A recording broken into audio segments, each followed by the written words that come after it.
First and foremost, thank you all for coming out at this time.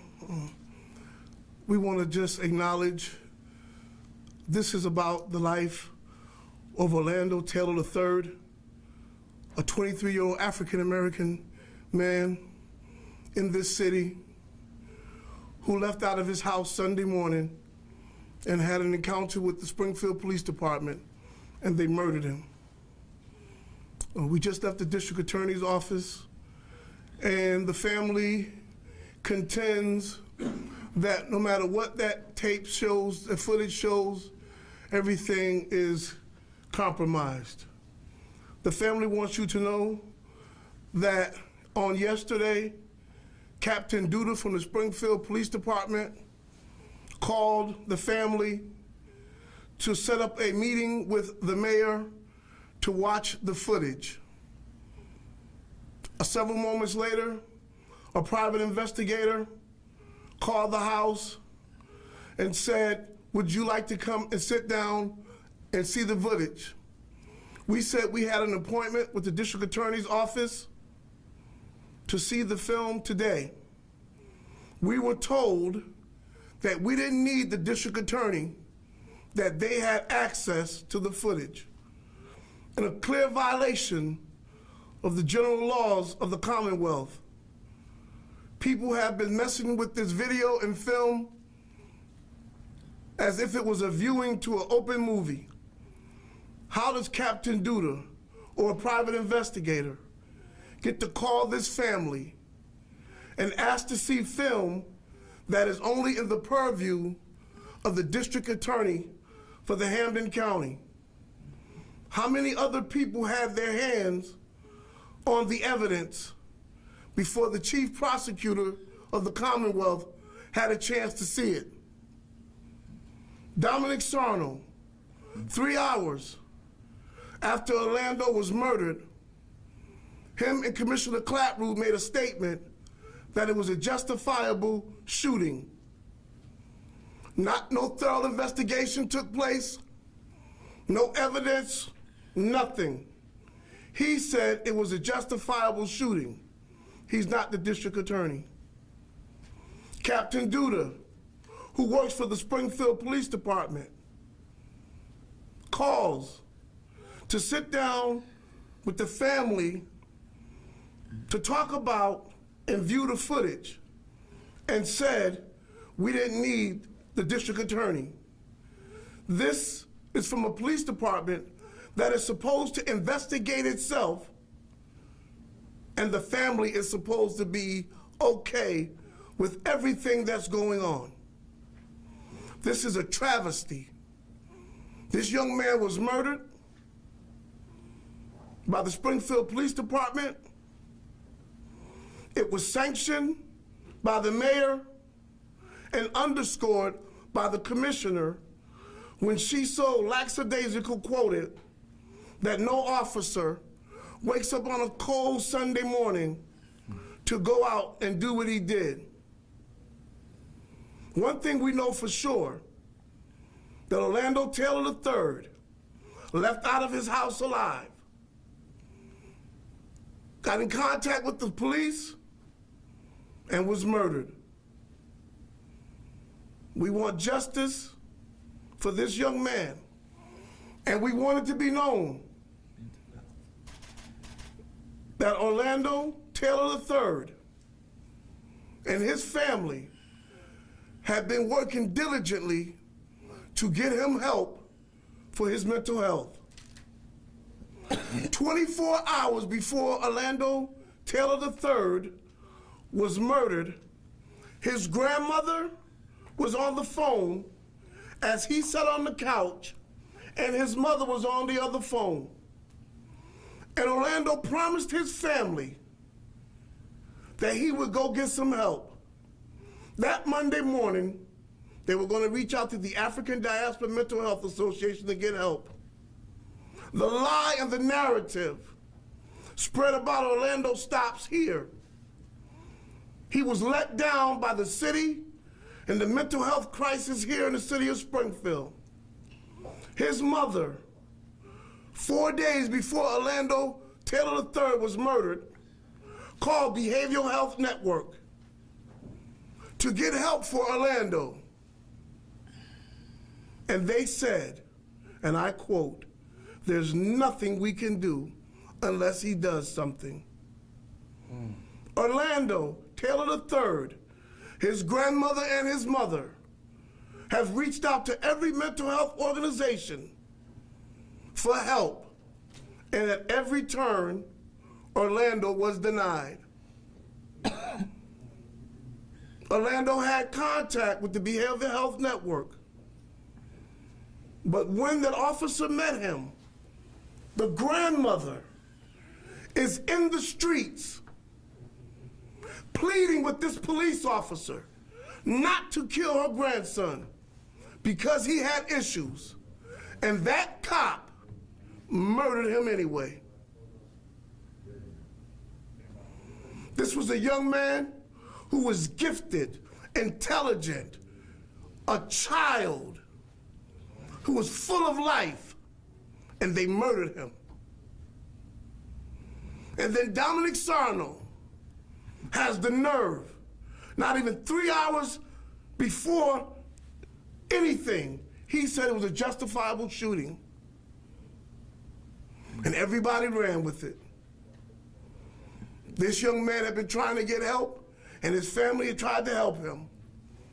But when it comes to the African American community here in the city of Springfield, we get denied access to treatment. Orlando Taylor III, I'm going to keep saying his name, Orlando Taylor III,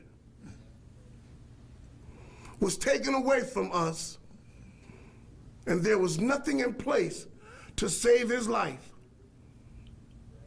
Right where Orlando was murdered, down the street, is the Behavioral Health Network's so-called Crisis Center. That day, were they staffed? When the grandmother cried out, "Stop, do not kill my grandson," the officer didn't stop because he wasn't trained to stop. He didn't know where to call for a crisis situation, because Behavioral Health Network, the mayor who funds them hundreds of thousands of dollars a year, said that they have a program like Cahoots set up here in the city of Springfield. He lied, as he always has lied, and you guys have let him get away with it. Afraid to ask probing questions, afraid to do your reporting duties and look into these things. But all we get are sound bites, edited film that doesn't tell the story. This story will be told. Do we have any questions?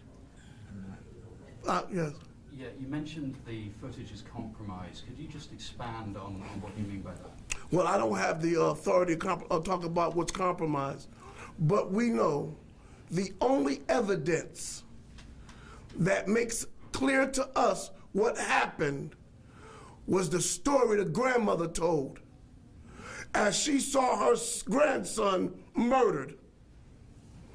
The story doesn't match the grandmother, it's insufficient, and everything else is a lie.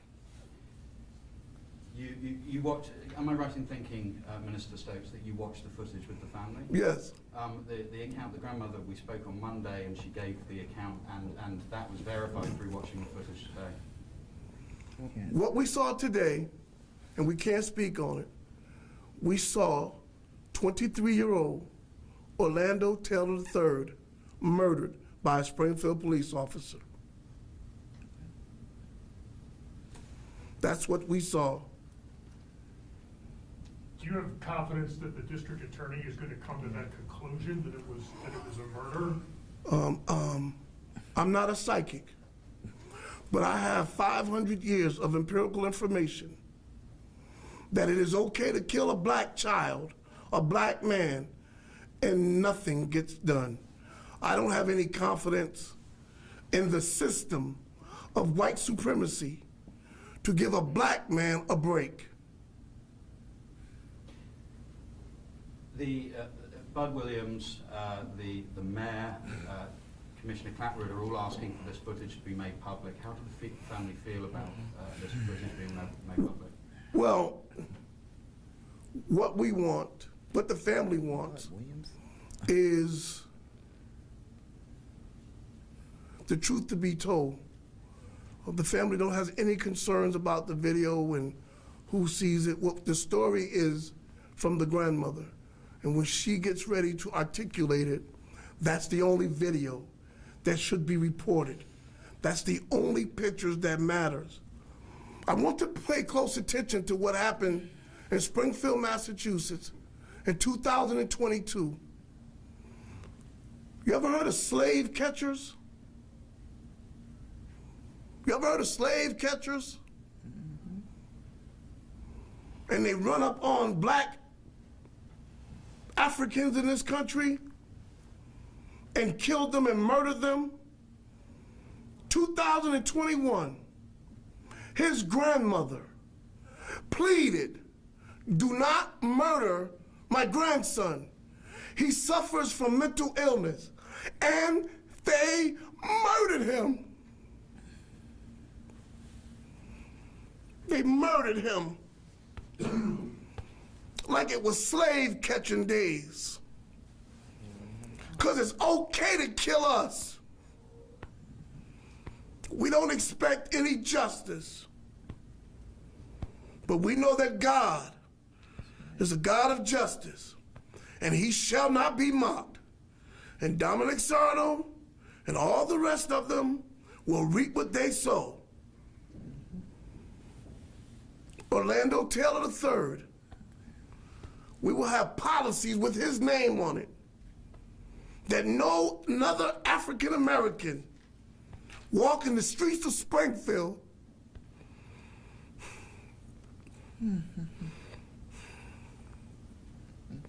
thank you, Lord, will ever get murdered again. Because of a mental illness. I know the #1 charter of the mayor in the city is safety. Last year, in this city, we had 17 unsolved homicides of African Latinos and African Americans in this city. Nothing has been said. Cases haven't been solved. And nobody says nothing. Since Dominic Sarno has been mayor, there have been close to 100 unsolved murders of African people in this community. If 100 white residents was killed in this city within that time span, this city would be in an uproar. Hell, if 17 black dogs were being murdered on these streets, the Animal Society and all you dog-loving people would be up in arms on why their dogs' homicides have not been solved. But when it comes to our people, nothing. And you mentioned leadership, Bud Williams and the mayor. Do you know that they never reached out to this mother, this grandmother? Do you know that? If they did, I mean, I hope you don't mind me saying, you've said that you don't actually want to meet with the mayor. And would it be traumatic if the mayor did reach out to you, or would you accept that invitation? No, I would not. No, I would not. After listening to what he depicted about my grandson, why would I? Why would I? I know where I was supposed to be. I was supposed to be here. I had 3 people call my house to come to the mayor's office. If he wanted to apologize, he should have came out and did the same narrative he put on the TV and came out and said, well, I apologize. I might have jumped the gun. if he gave you a formal apology, would that smooth things over with yourself? No, I don't think so. I mean, I don't hate him, but right now, I don't like him very much.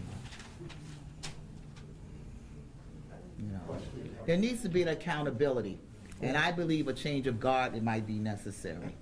Whatever. I have a All question. right. Minister Stokes, you worked with the group more, correct? Yes, You guys had a press conference recently addressing the unsolved homicides in the city of Springfield. yes. Has the mayor reached out to speak with any of the parents or any of the families of any of the victims of those unsolved homicides?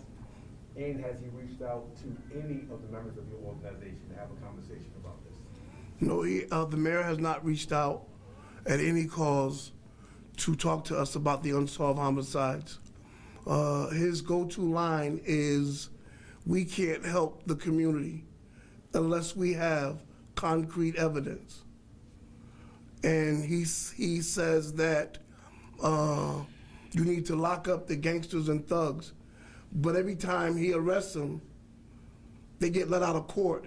The only thugs and gangsters that have been released from courts in the city of Springfield is Springfield police officers who beat up residents in Nathan Bills.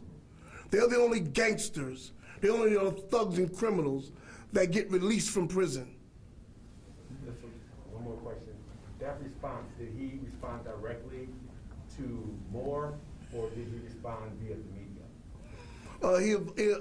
He responded during the media, and he said it in front of a mother whose son was murdered in the community. And he said to the mother, and looked her in her face and said, instead of protesting against my office, you should be marching to the courthouse because they keep letting off the criminals. Okay. And just my last question to the family. Has the city of Springfield offered any type of mental health assistance, any trauma assistance to the family? Have you heard No. from any of the other departments, the police department, anybody offering? Being that the grandmother witnessed it, I think a few other family members may have. Have you offered any trauma counseling at all? No. Okay. Well, I just want to say, I just want to push back. There has, again, the only assistance that the family has gotten has been from the African Diaspora Mental Health Association, who reached out to the family. This is the ironic thing, 24 hours before Orlando was taken from us, they had decided as a cohesive family to seek assistance from the only reputable institution in Western Mass that's run by African American people that know how to deal with the cultural sensitivity. This mother has been to the courthouses, she has been to BHN, she has been all over.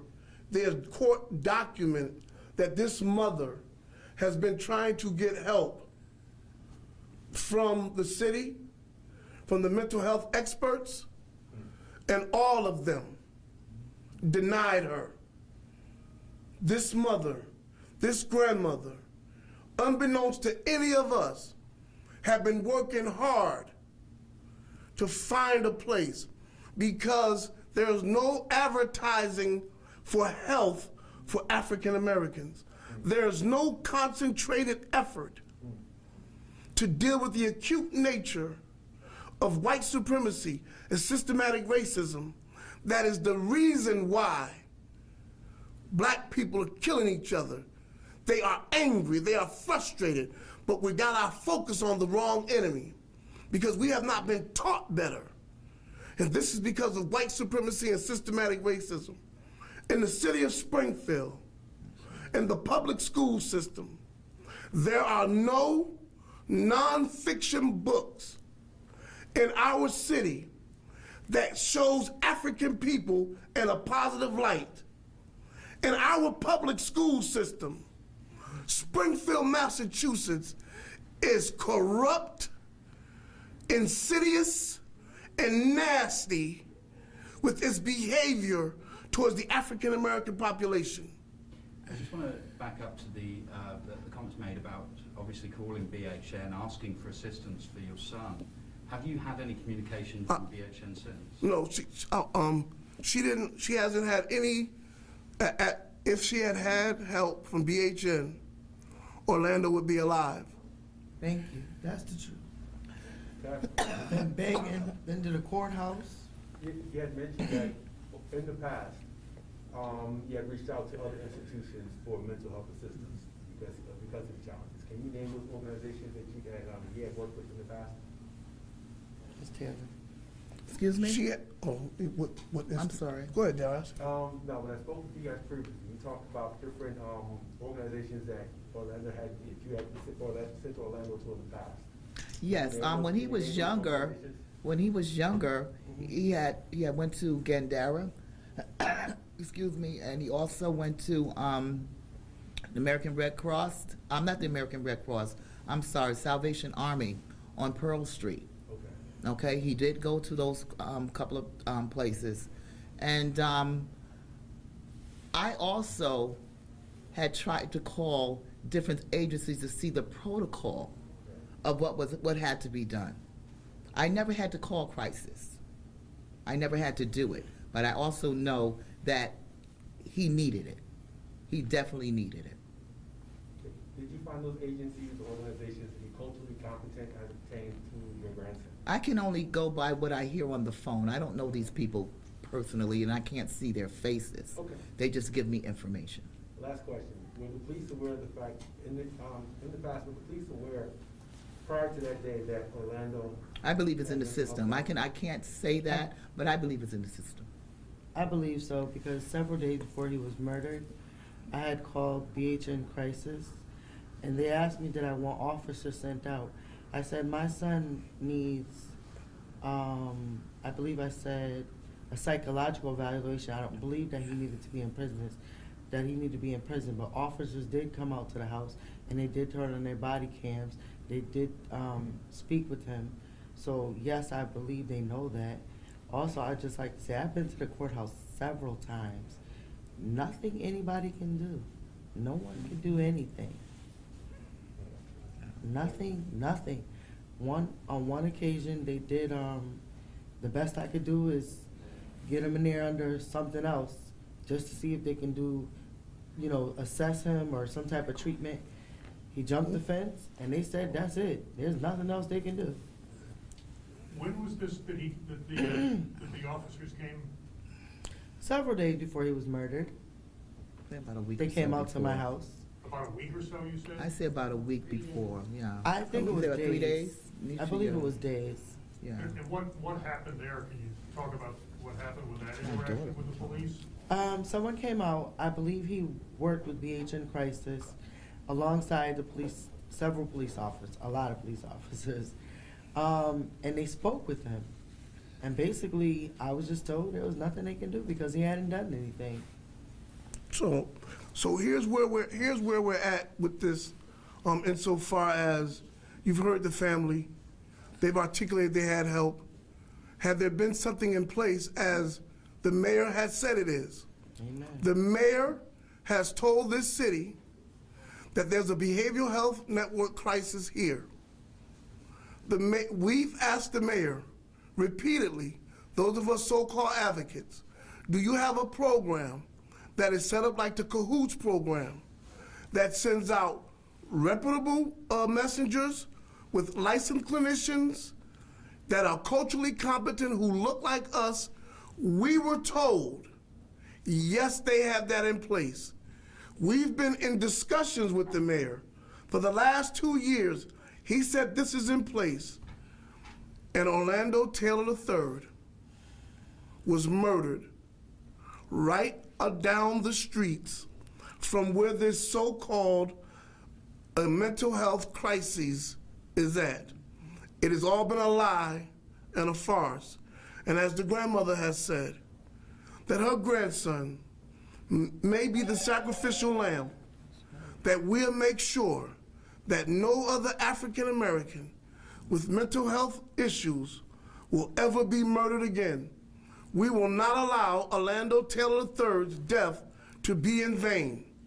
We will do all we can as a community and as a city to make sure that we defund deficient programs and that African American people, we deal with our community. I'm going to make a quote to you from the great Dr. John Henry Clark. who said, there is nothing that has ever come out of the European mind that has been advantageous for African people. If we're to heal our people, it has to be done by us. If we want to stop the senseless violence and murders in our community, it has to be done from people like us. We're no longer considering allowing coaching, allowing the judicial system to raise our children. We will no longer tolerate a school superintendent who makes close to $284,000 a year in a medium income community, less than $35,000 a year. And this school superintendent is over a school system that is deficient in adequately raising our children and educating them in any fashion. This has been a travesty that's gone on for too long. And remember the name. We're here for one reason. Orlando Taylor III, a 23-year-old, brilliant, bubbly, full of life. And the very thing he was afraid of, the police chased him down and murdered him. That's the truth.